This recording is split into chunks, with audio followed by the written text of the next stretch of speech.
Hi friends, అందరికీ నమస్కారం. ఈరోజు నా కిచెన్‌లో రొయ్యల బిర్యానీ చేస్తున్నాను. నా కుకింగ్ మెథడ్‌లో మీకు ఈరోజు చూపిస్తాను. ఎలా చేస్తున్నానో చూపిస్తున్నాను.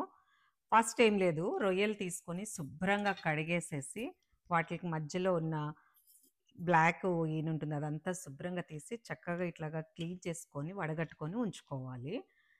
తర్వాత ఇంట్లో ఉన్న మసాలాలన్నీ వేసి కుక్కర్‌లో పెట్టేసేసి, లేదంటే ఇట్లా గిన్నెలో కూడా పెట్టేసేసి, రొయ్యల కూర వండుకొని, ఇక్కడ పక్కన ఎసరు పెట్టుకుంటున్నాను. ఈ ఎసరులో బాస్మతి రైసు వేసేసి, అది ఉడికిపోతుంది. ఇక్కడ కూర కూడా అయిపోతుంది. ముందు ఇది ఎలా కలపాలో మీకు రొయ్యలని చూపిస్తాను. చూడండి. ఫస్ట్ ఒక గిన్నె తీసుకున్నాను. రొయ్యలన్నీ వేస్తున్నాను. నేను ఒక కిలో రొయ్యలు తీసుకున్నాను. ఇవి కిలో రొయ్యలు. కిలో రొయ్యలకి కిలో బాస్మతి రైస్ వాడుతున్నాను. ఫస్ట్ రొయ్యలు తీసుకున్న తర్వాత ఫస్ట్ మనం ఏం చేయాలంటే పసుపు,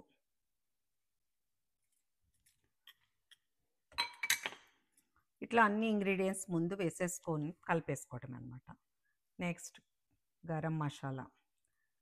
గరం మసాలా అంటే ఇలాచి, లవంగ, దాల్చిన చెక్క, సాజీరతో చేసిన మసాలా పొడి అనమాట. ఇది ఒక కిలో కాబట్టి మనకి ఇంచుమించుగా ఒక 3 స్పూన్స్ వేస్తున్నాను. మనకి స్పైసెస్ తక్కువ కావాలి అనుకుంటే కనుక మనము తక్కువ కూడా వేసుకోవచ్చు. అలాగే అల్లం వెల్లుల్లిపాయ పేస్ట్, ఇది కూడా అంతే, ఒక 4 స్పూన్స్. గ్లాస్కి 1 స్పూన్ చొప్పున వేస్తాను నేను. ఇట్లా 4 స్పూన్స్ వేసాను. నెక్స్ట్ ధనియాల పొడి, ఇది కూడా అంతే, ఒక 2-3 స్పూన్స్ వేసుకోవచ్చు. నెక్స్ట్ జీలకర్ర పొడి, ఇది మటుకు 1 స్పూన్ వేస్తున్నాను. నెక్స్ట్ ఉప్పు మటుకి ఎవరికి సరిపడంత వాళ్ళు వేసుకోవాలి. నేను మటుకు ఈ రొయ్యలకి సరిపడంతనే వేస్తున్నాను. రైస్కి మళ్ళీ వేరే వేసి వండుతాను అనమాట. సో దీనికి మటుకు ఒక 2 స్పూన్స్ వేస్తున్నాను. సో మనము గరం మసాలా వేసేసాము, ధనియాలు జీలకర్ర పొడి వేసేసాము, ఉప్పు పసుపు వేసాము. ఇప్పుడు నెక్స్ట్ మనము కారానికి వెళ్దాము.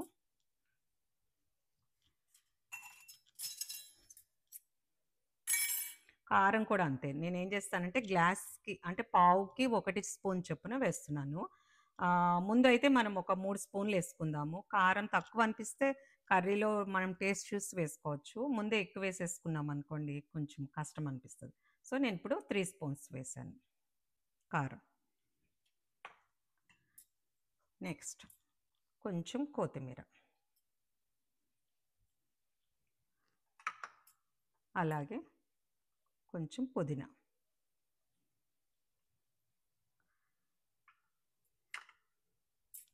పచ్చిమిర్చి ముక్కలు పొడుగ్గా కోసుకొని వేసుకోవాలన్నమాట.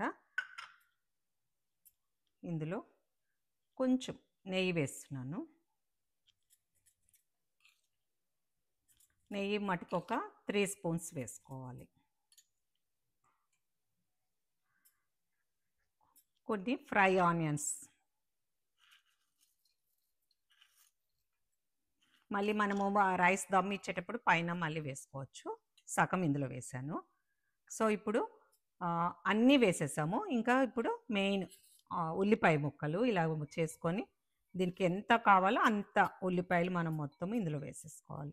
ఇది చాలా ఈజీ మెథడు, చాలా టేస్ట్‌గా ఉంటది. అన్నీ కలిపేసుకోవటమే, ఎవ్వరైనా చక్కగా చేసుకోవచ్చు. నెక్స్ట్ పెరుగు. దీనికి ఒక కప్పు పెరుగు తీసుకున్నాను. అన్నీ వేసేసాను. ఇంకా నిమ్మరసం వేస్తున్నాను. అమెరికాలో చూడండి ఎంత పెద్దగా ఉన్నాయో నిమ్మకాయలు. సో దీనికి కొంచెం సరిపడంత నిమ్మరసం. అలా అని చెప్పి ఏమి ఎక్కువ అక్కర్లేదు. కొంచెం నిమ్మకాయ రసం వేసాను. సో ఇప్పుడు మనం ఇందులో అల్లం వెల్లుల్లిపాయ పేస్టు, ఉప్పు, కారము, పసుపు, బ్రౌన్ ఆనియన్స్, పుదీనా, కొత్తిమీర, నెక్స్ట్ పెరుగేసాము, నిమ్మరసం వేసాము, నెయ్యి వేసాము. ఇంకా కొంచెము నూనె కూడా వేసుకోవాలి.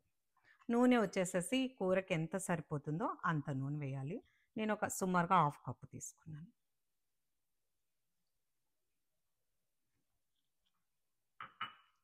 ఇప్పుడు ఇదంతా మనము మంచిగా కలిపేసేసి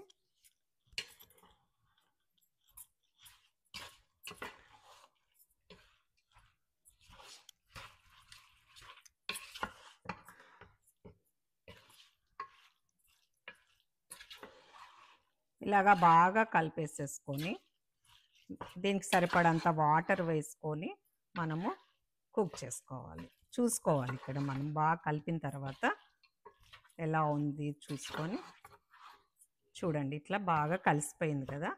ఇప్పుడు మనము ఒక కప్పు అంటే ఒక టమాటా సరిపోతుంది పెద్దది ఒకటి వేస్తున్నాను. ఇది కూడా బాగా కలుపుకోవాలి.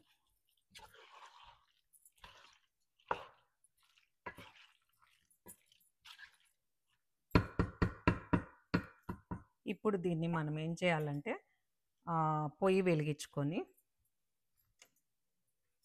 వెలిగించేసాను. దీన్ని మొత్తం ఇలాగా కలిపేసాను చూడండి. మొత్తం ఇలా కలిపేసుకున్న తర్వాత పొయ్యి మీద పెట్టేసేసి దీన్ని మనము ఒక ఇంచుమించుగా ఒక 5 నిమిషాలు ఉడికిన తర్వాత ఒక గ్లాస్ వాటర్ వేసి కూర అంతా దగ్గరికి వచ్చే వరకు ఉడికించుకోవాలి. ఉడికిన తర్వాత మీకు మళ్ళీ చూపిస్తాను. ఇది కొంచెం సేపు ఫ్రై అయ్యాక నేను వాటర్ పోయటం చూపిస్తా. ఇక్కడ పక్కన ఏం చేశానంటే 4 గ్లాసెస్ వాటర్ తోటి మనము పొయ్యి మీద నీళ్ళు పెట్టుకొని ఇందులో ఆల్రెడీ బాయిల్ అవుతుంది. ఇందులో మనం ఏం చేయాలంటే హోల్ గరం మసాలా వేసుకోవాలి.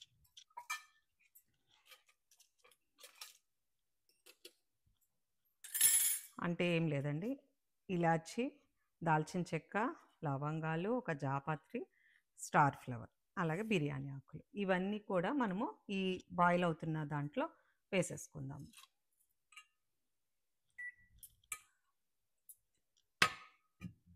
నెక్స్ట్ దాంట్లో కూడా కొంచెము అల్లం వెల్లుల్లిపాయ పేస్ట్ కొంచెం,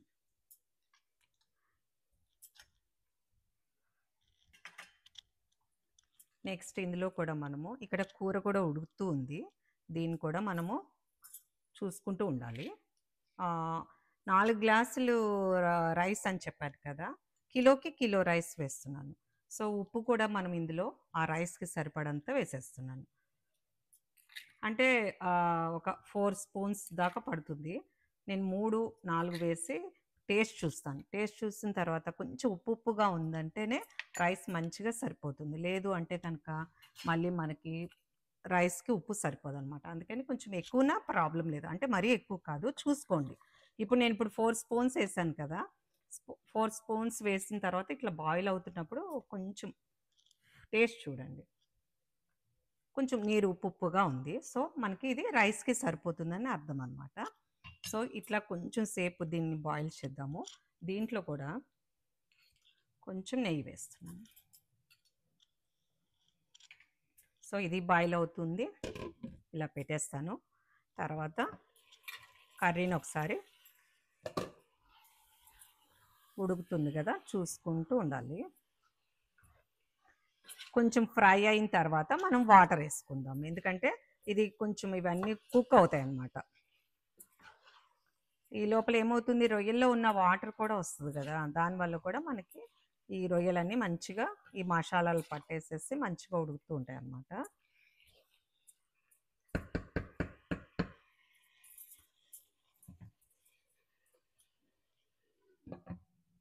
ఇది కూడా మనము కంగారు లేకుండా సిమ్లోనే ఉడికించుకుంటే టేస్ట్గా ఉంటుంది. సో నేను కొంచెం మీడియంలో పెట్టుకున్నాను. ఇదేమో ఇక్కడ వాటర్ మటుకే హైలో పెట్టాను, నో ప్రాబ్లం, ఎందుకంటే మనకి వాటర్ ఉడుకుతూ ఉంటుంది కాబట్టి ప్రాబ్లం లేదు. ఓకే, మళ్ళీ నేను రైస్ ఇది ఉడికిన తర్వాత రైస్ వేయటం చూపిస్తాను. ఇప్పుడు మన కూర ఎంతవరకు ఉడికిందో చూసుకుందాము. చూడండి, రొయ్యల్లో ఉన్న నీరంతా వచ్చేసేసి కూర మంచిగా ఉడుకుతుంది. ఇది మొత్తము ఈ వాటర్ తోటే సరిపోతుంది అంటే కూడా మనము ఉడికించుకోవచ్చు. లేదు అంటే రొయ్యలు ఏమన్నా ఉడకలేదనుకోండి, కొంచెం ఒక గ్లాస్ వాటర్ వేసేసి ఇది కొంచెం దగ్గరికి వచ్చాక ఉడికించుకుంటూ ఉంటాను. ఇది చూసుకుంటూ ఉండాలి, మధ్య మధ్యలో తిప్పుతూ ఉండాలి.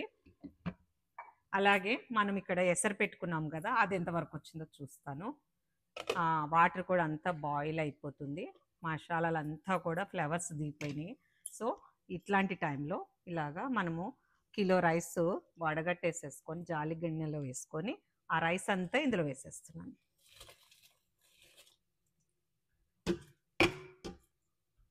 ఇది ఉడకటానికి ఈజీగా మనకి ఒక 10 మినిట్స్ పడుతుంది, ఎందుకంటే బియ్యం నేను బాగా నానబెట్టి ఉంచాను, బాస్మతి బియ్యము. సో ఉడకడానికి ఒక 10 నిమిషాలు పడుతుంది. మధ్య మధ్యలో చూసుకోవచ్చు కూడా మనము అన్నం ఉడికిందా లేదా అని. చూసుకున్న తర్వాత మనము ఇదంతా వార్చేసుకొని ఎసరుని పొడి బియ్యంలాగా చేసుకోవాలన్నమాట. అప్పుడు మనము కూర ఉడికిపోయింది, రైస్ ఉడికిపోయాక మనము ఒక గిన్నెలో మళ్ళీ అన్నీ కలిపేసేసి దమ్ చేద్దాము. ఈ లోపల ఇంకా ఇది 10 నిమిషాలు ఉడుకుతుంది. ఇది కూడా 10 నిమిషాలు ఉడుకుతుంది. సో ఇది ఉడికాక మళ్ళీ చూపిస్తాను.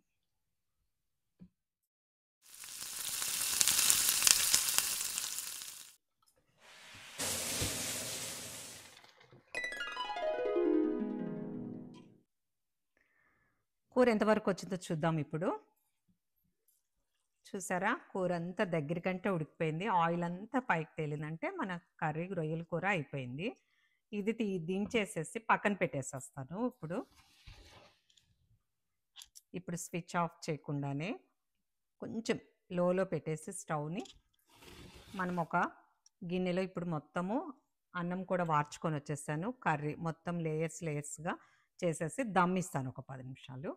సో మన గిన్నె రెడీగా ఉంది. ఫస్ట్ మన గిన్నెలో నెయ్యి వేద్దాము.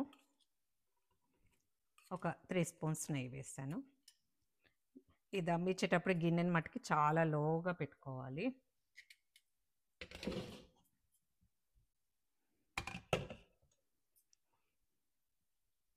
సో మన రైస్ని ఫస్ట్ లేయర్గా వాడుతున్నాను.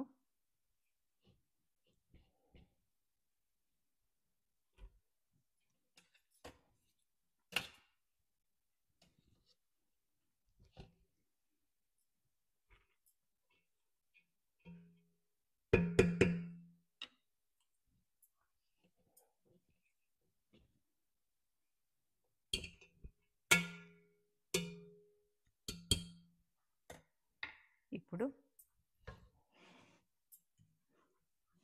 కర్రీని కొంచెము కనిపిస్తుంది పైన మనము కూరను కూడా ఇలాగా ఒక లేయర్ వేద్దాము. ఇప్పుడు ఏం చేద్దామంటే కొంచెం కొత్తిమీర, పుదీనా, కొంచెం బ్రౌన్ ఆనియన్స్,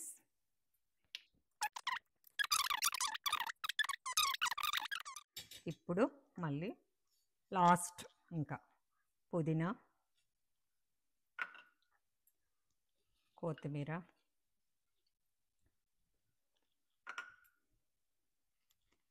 బ్రౌన్ ఆనియన్స్,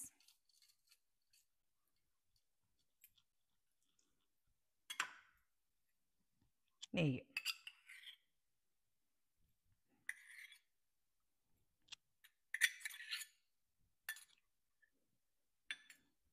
ఒక చిటికెడు గరం మసాలా. మీకు ఇష్టమైతే మసాలాలు ఎక్కువ వేసుకోవచ్చు. నేను మటుకి ఒక 2 చిటికెళ్ళు వేసాను. నెక్స్ట్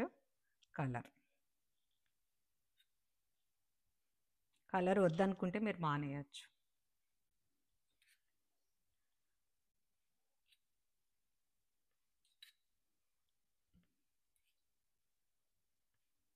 ఇట్లాగా ప్లస్ మార్క్లో పెట్టేసుకుంటే కొంచెం చూడటానికి బాగుంటుంది. నెక్స్ట్ ఇప్పుడు మనం అన్నీ వేసేసాము. ఫైనల్ అయిపోయింది మన దమ్ బిర్యానీ రెడీగా ఉంది. ఇప్పుడు మూత పెట్టేసేసి దీన్ని ఒక 10 నిమిషాలు చాలా తక్కువ ఫ్లేమ్ తోటి మీడియం ఫ్లేమ్లో నేను దీన్ని దమ్ ఇస్తాను. దమ్ అయిపోయాక మన బిర్యానీ రెడీ అయిపోయాక మళ్ళీ మీకు చూపిస్తాను.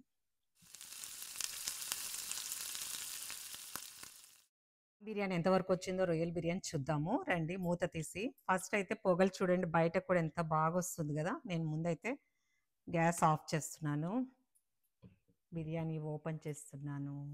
చూడండి ఎంత బాగా, చాలా బాగా కుక్ అయిపోయింది. చూడండి పొగలు వస్తుంది.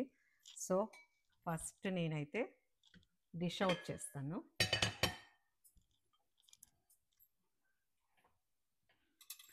బిర్యానీ అందరికీ తెలుసు కదా, కిందని పైనుంచి ఒక వేపు మెల్లగా తీస్తున్నాను.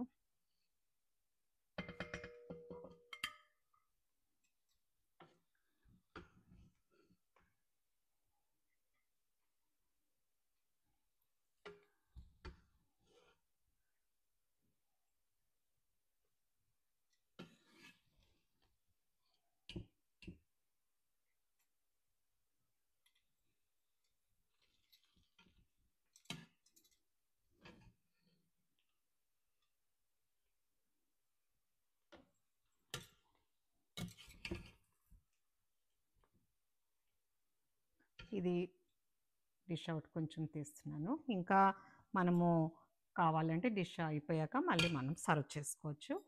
ఇప్పుడు చూసారా, రొయ్యల బిర్యానీ రెడీ. ఒక్క నిమిషం దీన్ని ఆఫ్ చేసి పక్కకు పెట్టేస్తాను. చూడండి బిర్యానీ టటాయ్, మన రొయ్యల బిర్యానీ అండ్ పెరుగు పచ్చడి. ఈ పెరుగు పచ్చడి మీకు అందరికీ తెలుసు కదా, ఉల్లిపాయలు, టమాటా, కొత్తిమీర, పుదీనా, కొంచెం ఉప్పు వేసి చేశాను. ఇది రొయ్యల బిర్యానీ.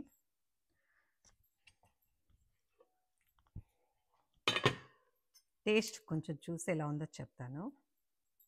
చూసారా, కలర్ తక్కువ వేశాను నేను, అందుకే అక్కడక్కడ కనిపిస్తుంది. సో కొంచెం బిర్యానీ,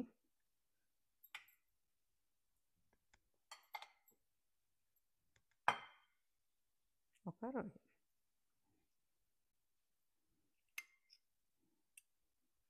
వాసన అయితే చాలా బాగా వస్తుంది. మా ఇల్లంతా ఈరోజు బిర్యానీ స్మెల్. ఇక్కడికంటే మా హాల్లోకి వెళ్ళామంటే చాలా బాగా వస్తుంది. టేస్ట్ చూసి ఎలా ఉందో చెప్తాను.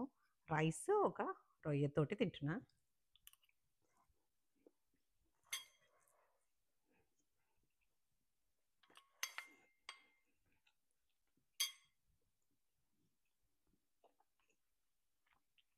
ఎంత వేడిగా ఉన్నా కూడా ఎంత చక్కగా ఎంజాయ్ చేస్తున్నానంటే చాలా చాలా బాగుంది. మీరందరూ కూడా నేను చెప్పినట్టుగా చేసి ఒకసారి చూడండి. చేసి మీ ఫీడ్‌బ్యాక్ నాకు ఇవ్వండి. నా ఛానల్‌ని లైక్ చేయండి, సబ్స్క్రైబ్ చేయండి. మళ్ళీ కొత్త రెసిపీ తోటి మళ్ళీ కలుస్తాను. బాయ్.